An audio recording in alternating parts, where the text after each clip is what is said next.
Jasmine, are you able to see me?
Okay, please sign in.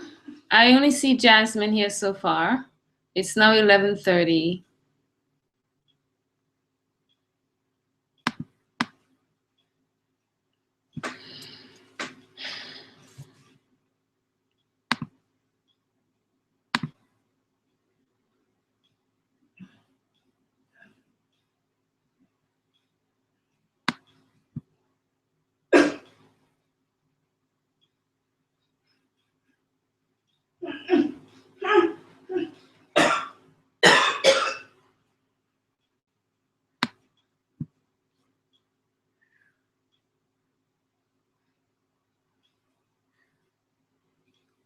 Is anyone here?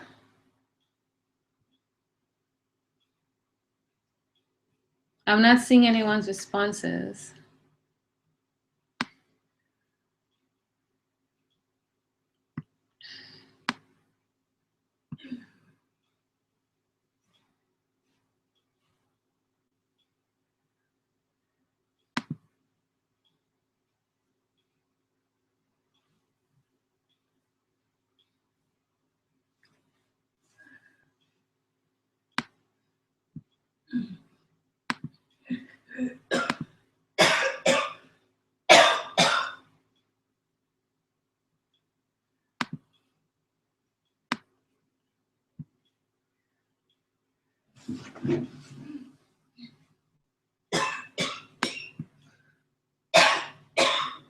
Let's try this again.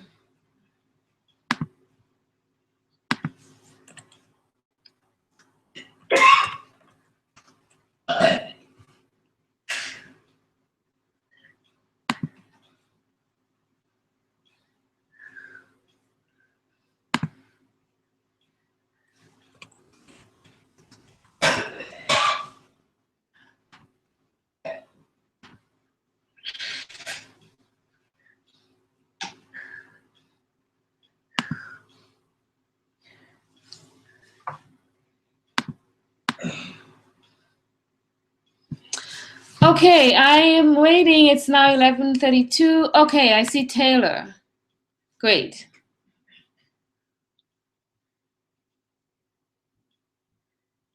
Taylor and Jasmine. That's it so far. Katie. Okay, good. Katie's here. Beacon. Great. You guys are late. It's 11:33. Gadiel, great. You're here. Carell and Daryl and Carol. Okay.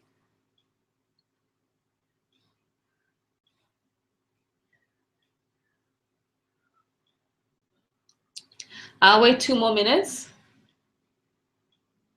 Yasmin, I see you.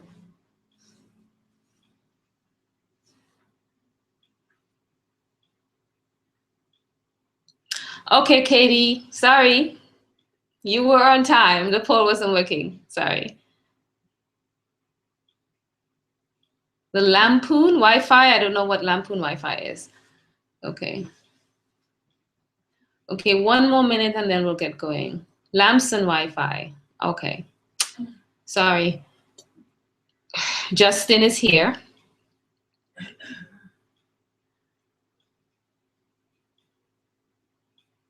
I think that's it. We're just missing Lamar. Lamar is not here yet.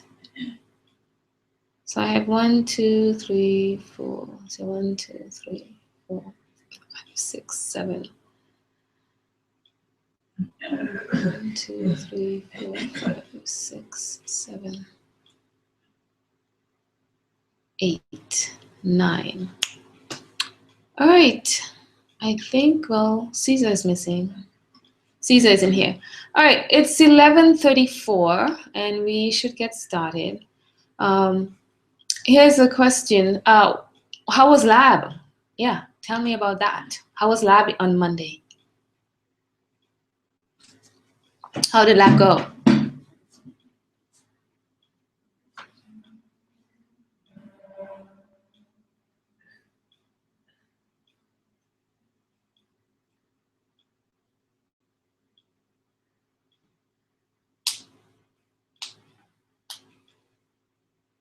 Oh, I guess I can ask you a question.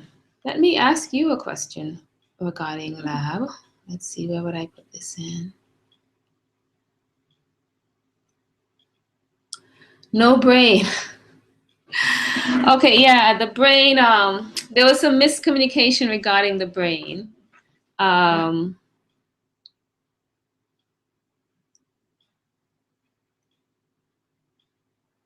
Good overall. Could someone tell me there wasn't a preserved brain, but you had brain models. There were brain models.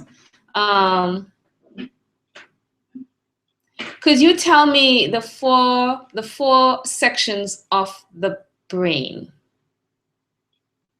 The 4 sections of the brain.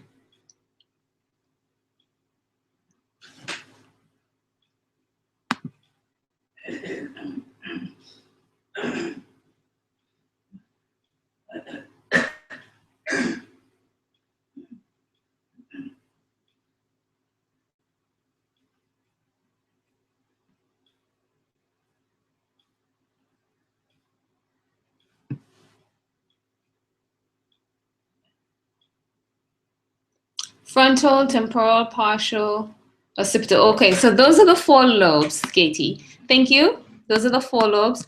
Let me ask the question differently. You're correct as far as the lobes. Correct, Taylor. I was referring to, let me see. The major parts, not the lobes, because those lobes are all in the cerebrum. So that's an indication. I'm talking about the cerebrum. Taylor mentioned the cerebellum. So there's the cerebrum, the cerebellum, and there are 2 other parts. Could you name the other 2 parts? Cerebrum, cerebellum, and what are the other 2 parts?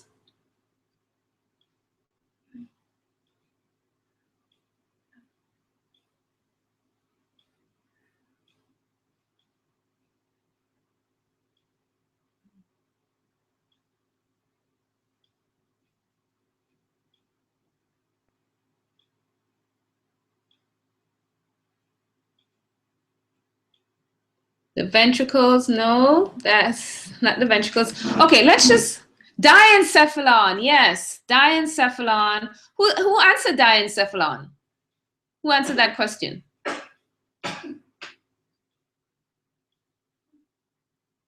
The midbrain and the pons, those are part of the brain stem, Taylor, very good. Okay, so Katie, cerebrum, cerebellum, diencephalon, and brainstem, not the ventricles. Let's go into let's start there. Oh, Gadiel, you did diencephalon. Very good. Let's start with the brain. Yes, I'm seeing your messages, Lamar. I am seeing your messages. Okay. So last time we talked, we said that the I have to share my screen. Forgot that. Let's start with that. Oh, by the way, I've posted the slides for today. Make sure you follow along, I should say. Follow along with the slides just in case the slides get frozen. You'd be able to follow along, okay? Let me pull that out.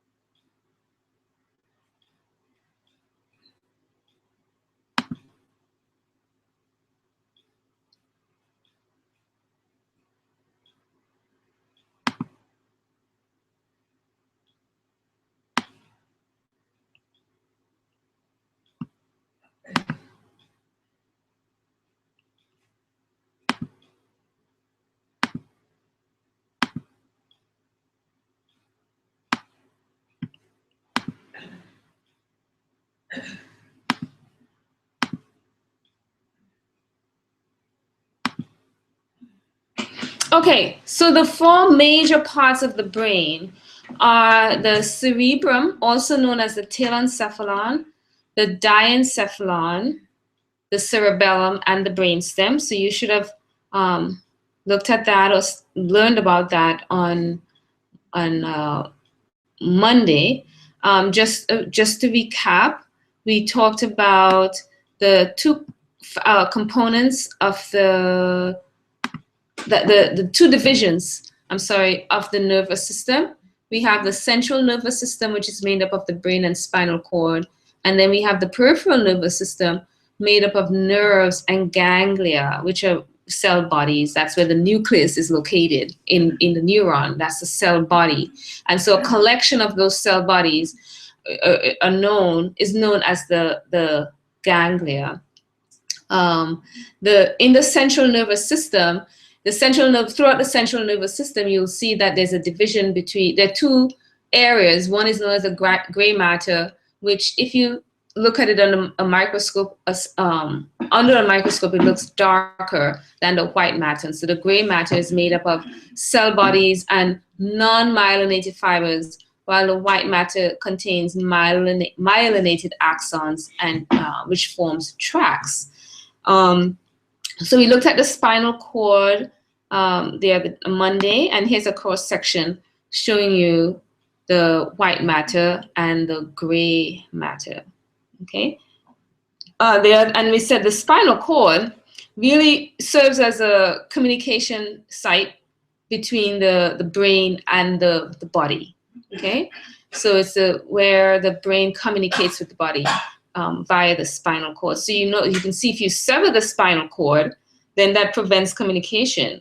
And when someone becomes, suffers damage to the spinal cord, whether it's a paraplegic or a quadriplegic individual, it will result in lack of communication between the brain and the body. So a quadriplegic is someone who has spinal cord breakage around the neck region, so it prevents communication between the brain and all the extremities of the body. So the hands won't be working or the legs won't be working. A paraplegic, on the other hand, has damage a little lower down, could be around the lumbar area. So there's communication from the brain up until maybe the hand and chest region, and anything below that will not function well. So that individual will be a paraplegic. So quadriplegic and paraplegic refers to, it results because of the area of damage on the spinal cord. Okay, so we looked at the spinal cord, and so today we're looking at the brain, the cerebrum, also known as the telencephalon, the diencephalon, the cerebellum, and the brain stem. And this is the cerebrum there. And you're seeing in this figure the two cerebral hemispheres. So the cerebrum is highly convoluted, and you saw that on Monday with the brain models. I wish you had seen the actual preserved brain. It was pretty cool. But anyway, the cerebrum is this convoluted section of the brain, and it's the highest portion of the brain. That's the cerebrum, and it's divided into the left and right hemispheres. And when tracts of nerves enter from the spinal cord into the brain, it actually crosses over. So the tracts on the left side crosses over onto the right side of the brain as it enters the brain, while the tracts on the right side cross over onto the left side of the brain. So there's this crossing over that occurs. That is why the left side of the brain governs the right side of the body, and the right side of the brain governs the left side of the body. Okay, so here's the cerebrum, another figure of the cerebrum here. And you can see the lobes that Taylor mentioned. That's all in the cerebrum. You have your frontal lobe, your parietal lobe, your occipital lobe, which is in the back, and then on the side you have your temporal lobe. So the cerebrum, in addition to being separated into the left hemisphere and the right hemisphere, the cerebrum is also separated into lobes, and we have those 4 lobes: parietal, frontal, temporal, and occipital. And you can see that it's those lobes are named similarly to the bones that make up the skull. So back to the left and right hemisphere. The left side, it says here, governs verbal ability, logical and analytical abilities, and rational thought, while the right side deals more with creativity, visual and spatial estimations, I guess, and then also your nonverbals are governed by the right side of the brain. Okay, I see a question here. Can I post a study guide today? Yes, thanks for the reminder. I will post a study guide today. Okay, today. All right, thank you. Thanks for the reminder. Wait.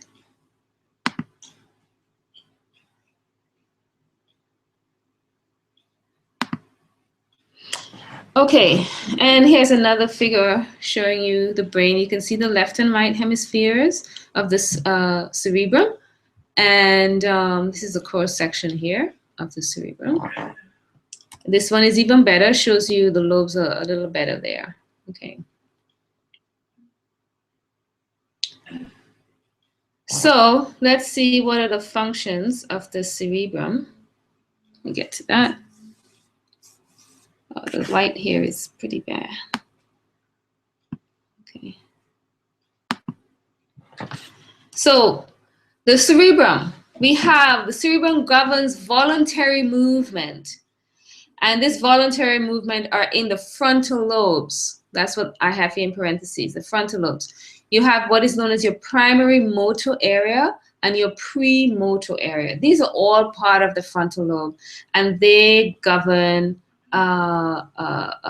voluntary movement. So when you make a decision to move, you make a decision to get out of bed or to move your leg or to walk, that's all governed by what is known as your primary motor area, which is in the frontal lobe,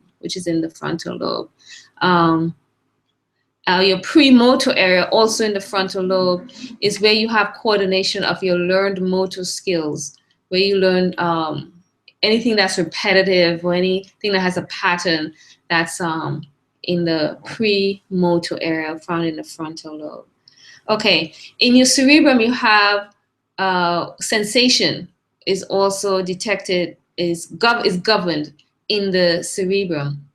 So you have what I call your primary somatosensory area, which governs taste, vision, auditory, and these are found in the parietal, the occipital, and the temporal lobes. Okay, so you see the frontal lobe, which governs movement, the sensations are governed by the parietal, the occipital, and the temporal lobes.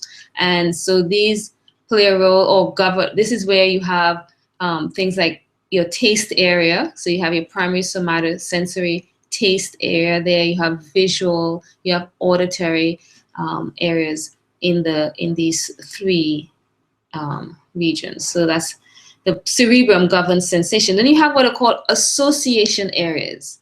Association areas. Again, these are again found in the occipital, the temporal, and the parietal lobe. What is an association area? Association areas, these are areas that are involved with reasoning and planning and critical thinking and determining or appropriate behaviors. Appropriate behaviors are all governed by these association areas. And another thing association areas do, they help us to make connections with past and present. So for example, you could be, say if you listen, you hear some music, or you see something on television, or you hear a song playing, your association areas will connect that music or what you've seen with something in your past. Okay, it helps to make a connection to say, well, oh, I've heard this before, or this is new information. So this is one of the things that these association areas do. They help you to connect past and present, but they're involved in higher level thinking. So things like critical thinking and planning and reasoning and appropriate behaviors. So sometimes if someone suffers brain injury, which can occur, like if you're in a car accident and you suffer brain injury and you damage these association areas, a lot of times these individuals end up having a lot of inappropriate behaviors because that area has been damaged. Another thing to bear in mind is that, well, we'll get to that. Fine, here's another area. The cerebrum also governs processing areas. Example of that is found.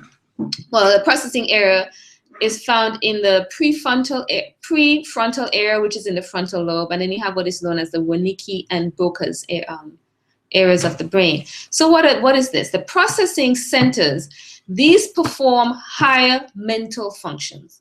And so they govern things like speech. That's what the Wernicke and Broca's area do. They govern things like speech, being able to speak, and higher mental functions also involve things like reasoning. This is a prefrontal area. Here's the thing. This interesting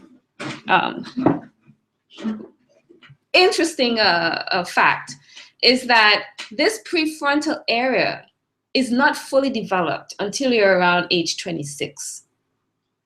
And so it's very natural, I should say, for individuals under 26 to not make some of the best decisions because this prefrontal area is not fully developed. That's why teenagers behave the way they do. Okay, they can't help it because their reasoning ability is not fully developed. Okay, so that's this prefrontal area. All right, so that's the cerebrum. Lots of things happening there. So you can imagine if there's damage to your cerebrum, you're in a lot of trouble. Okay, a lot of trouble. So I see a question. It says, so there are operations in which one hemisphere of the brain is removed. How do people survive that? Are there any abilities from the side removed, compromised? What about people who keep? Okay, so when you have hemispherectomy, I think that's what you're talking about, Gadiel. It's not a total hemispherectomy, okay?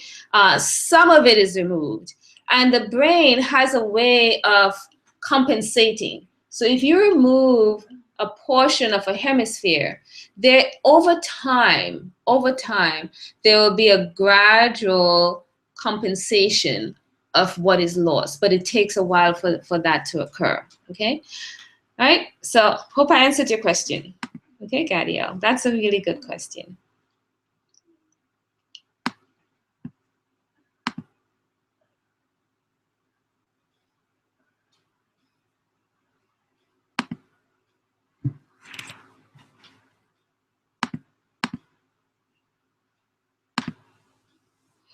Okay, so that's the cerebrum. Let's look at another portion of the brain. So the cerebrum is on the top. From the cerebrum, we will move to... Oh, before we do that, I want to show you this figure that shows you some of the things that happen in this cerebrum. So you have here swallowing, salivation, facial expressions, movement of the forearm, because remember we said the motor area is in the cerebrum. So there, and then we have our primary somatosensory areas in the cerebrum, which your tongue, your detects taste, your teeth, being able to chew, your lips. These are all governed by your primary somatosensory area. Here is these are your primary motor areas there. Okay, so that's the cerebrum. Let's move to the diencephalon. The diencephalon is divided into 3 sections. It includes, I should say, 3 sections. You have the hypothalamus, which is involved in maintaining homeostasis.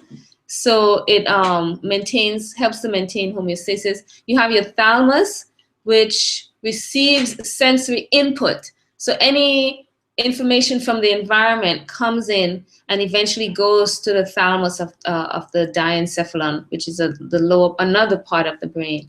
The thalamus is involved in arousing the cerebrum. It helps to keep the cerebrum awake. Okay, it keeps the cerebrum awake. And then you have in the thalamus, memory and emotions are also governed in the thalamus. Then we have your pineal gland found in the diencephalon, which secretes melatonin and helps to control our daily rhythms. So this affects melatonin, we know affects our sleep patterns. So at night, we produce more melatonin. Melatonin is known as the dark hormone, and that hormone makes us sleep well. Okay, without that, your sleep is interrupted. So it's important when you're sleeping that you're in the dark. You know, it's good to turn off your laptops, have those closed, those night lights. You should get rid of them, because when you have light around, it causes melatonin to not be produced. And without melatonin, you don't sleep well. So some of you who are not, if that's something that you're doing, staying up all night or having the lamp on, you're not getting adequate rest because your body is not producing enough melatonin. So you want to pay attention to that. It's really important to sleep, get a good night's rest. Okay. And so this figure shows you where the diencephalon is located relative to the cerebrum. So the cerebrum, again, is at the top. That's the convoluted part. Okay, that's the cerebrum. And as you go lower into the brain, you see here, that little section, that's your diencephalon. And it's divided into the thalamus, the hypothalamus. So thalamus, hypothalamus, and then your tiny, tiny pineal gland. Okay. Around here, right there, pineal gland. Okay, all right, let's go to the cerebellum. The cerebellum. And the cerebellum is right at the bottom here. And what the cerebellum does, it takes information in that comes from your eyes, your ears, your joints and muscles. One of the big things about the cerebellum, it helps you to coordinate movement well. You know, we don't think about it. When we walk, we put one leg in front of the other. And when your cerebellum is damaged, you can't do that very well. You can't do that very well. So your joints, it sort of think of it this way. The cerebellum helps to tell you where your body parts are located. It tells you that your arm is here, and this arm is there, and this leg is there. Without that, your movements will not be well coordinated. So the cerebellum takes in information via the eyes and the ears, and it also governs how you move. It governs movement. And here's your cerebellum in this slide there, okay? And this is a back view of the cerebellum there. Because it takes in information through your eyes and ears, it helps you to maintain posture. You're able to sit up well and know where your body parts are located. Posture and balance is governed by the cerebellum. And as I mentioned before, it coordinates voluntary movements. It helps you in learning new motor skills. So when you learn, for example, to ride a bike, that's done by the cerebellum. Okay? Even learning to play the piano is also governed by the cerebellum. So any new motor skills that you learn is first is governed by the cerebellum. All right, let me see if there are any questions here. All right, from Gadiel, he said, is insomnia connected to the brain? What causes it? What makes some people be heavier sleepers versus light sleepers? That's a pretty big question, and I'm not sure I have the answer for that. Insomnia could be connected to the brain, but there might be several things that contribute to insomnia. A lot of times it could be stress.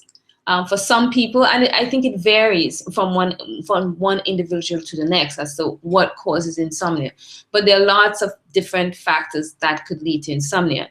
I know you're tying it to the melatonin issue, but sometimes getting more melatonin could correct your insomnia, but not all times.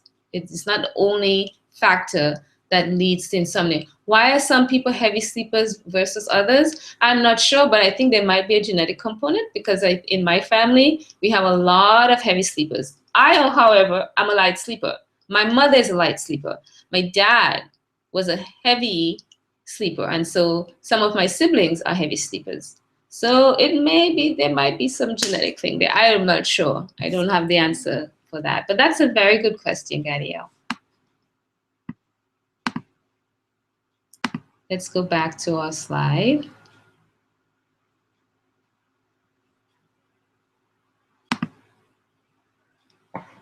Okay, so we looked at the cerebellum, right?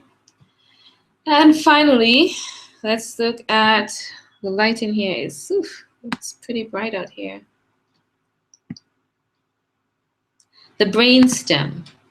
The brainstem. And the brainstem is really just below it's all adjacent to the cerebellum, but runs a little longer. And that's where the brain connects to the spinal cord. Okay. So there are lots of components of the brainstem. You have what is known as the midbrain, which is your relay and reflex centers. So when sensations come in, and we can respond very quickly to those sensations because they're governed by the midbrain. So information that enters a reflex and allows for a quick response occurs in the spinal cord and also the midbrain. So this information, this allows for your body, allows for you to respond to environmental factors quickly before it actually gets to the higher portions of the brain, which is like your cerebrum. So, for example, when you did the knee-jerk reflex with the patella reflex, the patella knee-jerk reflex, when you took that hammer and hit your knee, your body responded by kicking, your leg was jerked out. And the reason is that's an example, I should say, of a reflex response. So your leg responded to that hammer before that information got to your brain. So you didn't have to wait for your brain to tell you to do that. That's an automatic response. So that's a reflex response. So reflex responses are governed by the spinal cord, but there's also the brain stem, a region in the brain stem that governs that. And you could see by, the brain stem connects directly, or leads into, I should say, the brain stem leads into the spinal cord. Then we have the pons, another reflex center, and it's involved in regulating breathing. So say someone suffers brain damage. If the higher portions of the brain is damaged, they may be unable to do critical thinking and not have good motor skills because the higher regions of the brain are connected. But if the higher regions are damaged and the lower portions, like in the brainstem, isn't damaged, an individual could still be able to breathe. So an individual could be able to breathe and not be able to have any cognitive abilities because of how the damage, if damage occurs, and how the damage occurs. In the brainstem, we have also your medulla oblongata, more reflex centers there, and the medulla oblongata governs your breathing, your heartbeat, and vasoconstriction, which refers to constriction of, which is a constriction of blood vessels. And then finally, we have our reticular formation in the brain, and your reticular formation is involved in keeping you alert, keeps you awake. keeps you awake. And also filtering. Filtering. What does filtering mean? Filtering refers to being able to do more than one thing at the same time. So for example, some of you are able to listen to music and study at the same time. That's because your brain is able to filter those two and not get it confused. Okay? So filtering is governed by your reticular formation, which is found in the brain stem. All right. So that's it for the four major portions of the brain. Okay? The cerebrum, the diencephalon, what's the other one? The cerebellum, and finally the brain stem. Okay, let's move to another area of the brain. And this area is known as the limbic system. It's not one of the major portions of the brain, but it includes several regions of those four parts we talked about. Okay, so the limbic system includes your hippocampus and your amygdala. Your hippocampus forms a bridge between the prefrontal and association areas. So we know prefrontal and association areas are found in the cerebellum. So the hippocampus forms a bridge between the prefrontal and the association areas. This is what, as I mentioned, allows us to connect past with present. Okay, we associate certain things with something in the past. And your amygdala governs your memory and your emotions. It helps in, allows your emotions to have, or memories, I should say, allows your memory to have emotional overtones. So you might hear a song, or you might look at something on television, or you might see something, and you could add some emotions to that. So looking at something on television might remind you of something that's sad, something that was sad in your past. So it helps to add emotions to your memories. Okay, that's the amygdala. Okay.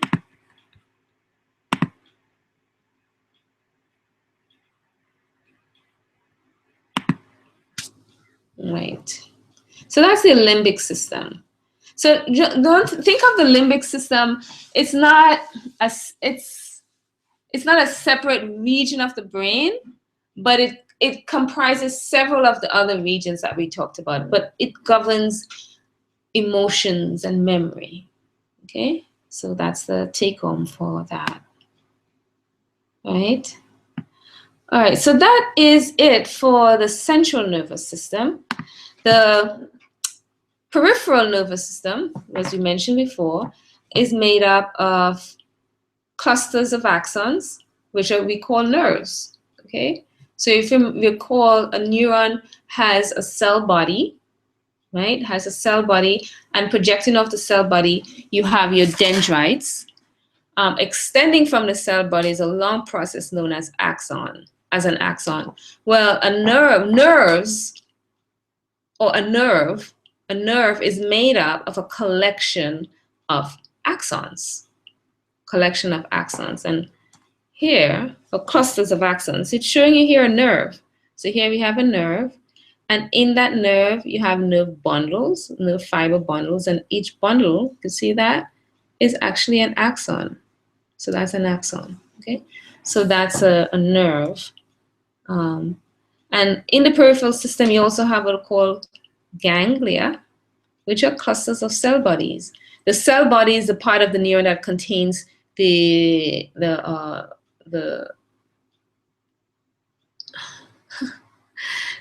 nucleus. Okay, so clusters of those cell bodies are called ganglia. So that's the peripheral nervous system. So let's look at some of these nerves that you find in the peripheral nervous system. You have in the peripheral nervous system 12 cranial nerves and 12 pairs of cranial nerves and 31 pairs of spinal nerves. So cranial nerves, which are nerves projecting off the brain, and then spinal nerves are nerves projecting off the spinal cord. So let's see what that looks like. Okay. So these are 12 pairs of of cranial nerves. See, these are nerves projecting off the brain. Nerves projecting off the brain. That's your eye there. So this is, you're looking at the underside of the brain. Okay, so these are nerves projecting off the brain, and this is an actual one here. That's the brain there. You see the eyes of the individual, and you can see some of those cranial nerves that project off the brain. Okay. Then you have spinal nerves, and the spinal nerves project off the spinal cord. Let me see if I have a figure of that.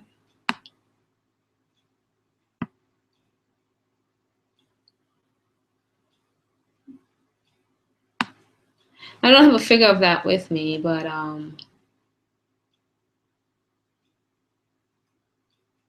there should be one in the well, let me see if I find one. Hold a second. Yeah, we have it here. So this is our spinal cord, and these are the nerves projecting off the spinal cord. So these are spinal nerves, and in the brain we have our cranial nerves. Okay, let's go back to our slide. So the peripheral nervous system has the spinal nerves, cranial nerves. This peripheral nervous system is subdivided into the somatic system and the autonomic system. Somatic and autonomic. So let's look at what makes up the somatic and what makes up the autonomic. So the somatic division of the peripheral nervous system serves or governs the skin, the skeletal muscles, and the tendons. Automatic responses are also governed by the somatic division. So these automatic responses, like we mentioned, are called reflexes. Okay, so that's the somatic division. The autonomic division regulates the activity of involuntary muscles. So like your cardiac muscle, your smooth muscle, these are all involuntary muscle. That's governed by the autonomic division. And also glands are also governed by the autonomic division. The autonomic division is further subdivided into your sympathetic and your parasympathetic. Your sympathetic is involved in your flight-fight response. So this will help you to respond quickly to anything that allows you to respond to danger, I should say, very quickly. That's the sympathetic division. While your parasympathetic acts against the sympathetic. So it counters the sympathetic and helps you to get into a relaxed state.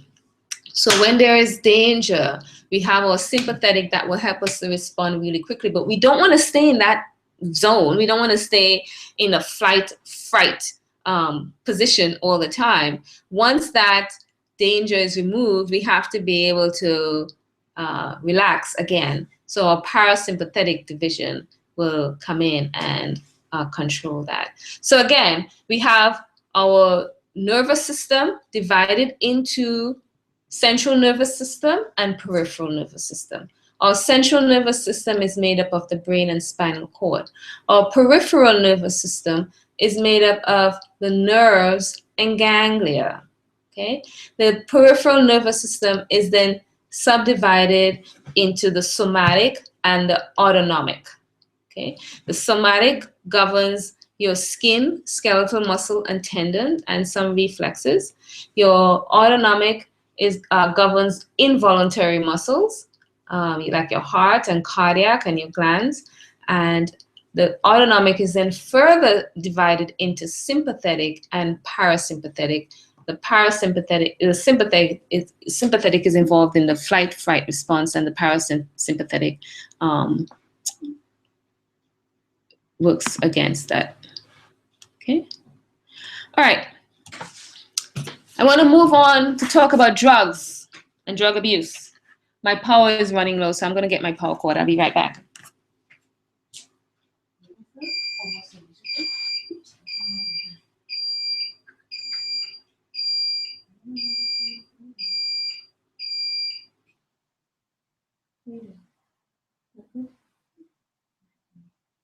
We're going to go to that. We need to go to the breathing place today.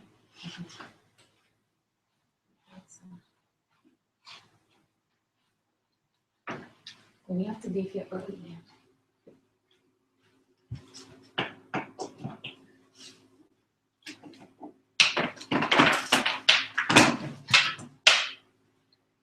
Okay, I'm back. So we're talking about drugs and drug abuse. And here's a good thing to know about drugs. I mentioned it on Monday, that both pharmaceuticals and illegal drugs, when I say pharmaceuticals, we're talking about prescribed drugs, legal drugs, and illegal ones, it says have several basic modes of action. One, they could promote the action of neurotransmitters. Two, they could interfere or decrease the action of a neurotransmitter, or they could replace or mimic. So they could act like a neurotransmitter or a neuromodulator.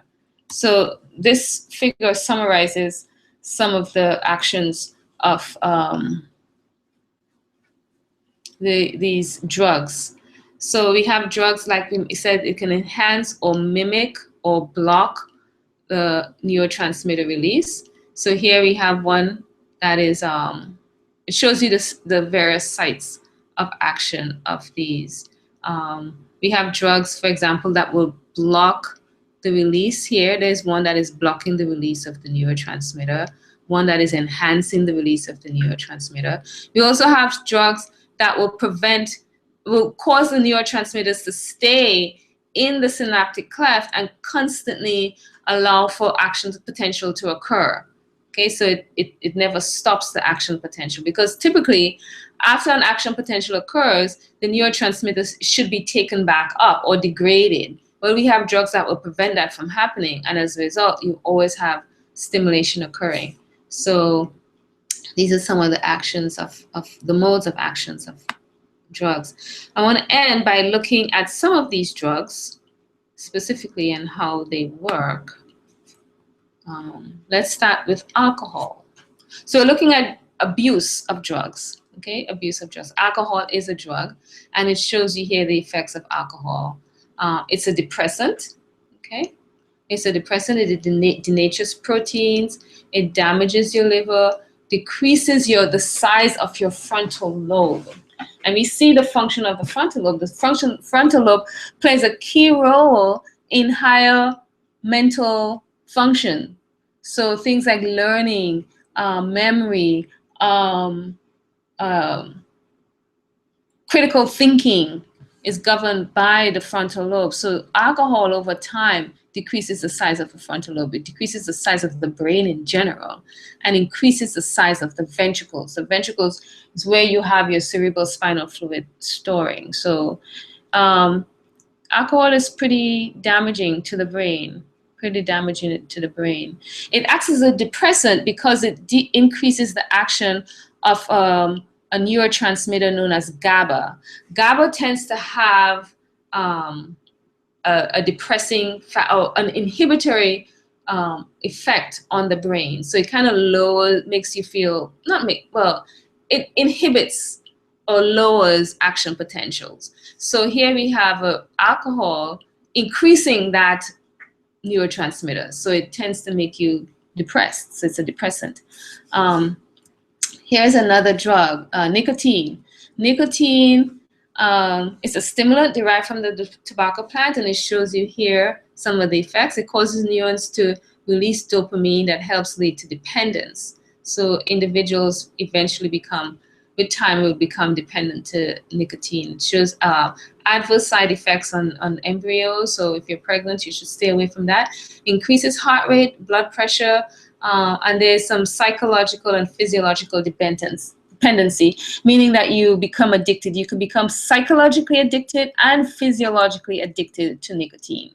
Okay, so it's not just a physiological response where people crave nicotine and have to smoke. There's a physiological effect on the body that will cause an individual to crave or need nicotine. And in addition to that, there's also a psychological craving to nicotine. And then we have cocaine. Derived from a plant, and it says results in a rush sensation 5 to 30 minutes after taking it, and increased sex drive. It is extremely addictive. taking trying cocaine for the first time could actually make you addicted. Just one try. Unlike nicotine, you probably won't get addicted right away. But cocaine, which street name known as crack, will get you addicted can get you addicted after the first try. Then we have methamphetamines. And in this area, well, in Indiana, Michigan area, this is pretty common. The street name is ecstasy, and I'll have these slides posted. We're running out of time. We have 1 minute, also called speed, depending on the form it is. It causes psychological dependency and hallucinations. It says it's a stimulant that reverses the effects of fatigue, and it's a mood elevator. So you feel really great, you're not sleepy, you can go, but it has all these horrible side effects. High agitation is common after the rush and can lead to violent behavior. And then we have heroin, another common one in well-to-do societies. We have heroin. It's a depressant derived from the opium or poppy plant. And it says it leads to feeling of euphoria, no pain, and extreme dependency. And finally, we have marijuana. And we know now, marijuana is legal in some states. It says it's a psychoactive drug, and you get it from the hemp plant or cannabis. And usually smoked, it allows for mild euphoria, and it can lead to brain damage depending on how it's used. If it's abused, alterations in judgment, etc., can happen. Okay, so that's it, guys, and that's it for this chapter. So we will not be meeting on Friday because we're finished with the chapter. The test will be on Monday. I will be sure to post the study guide today. Okay. So look out for that, and I'll send you a note letting you know that I posted the study guide. And that's it.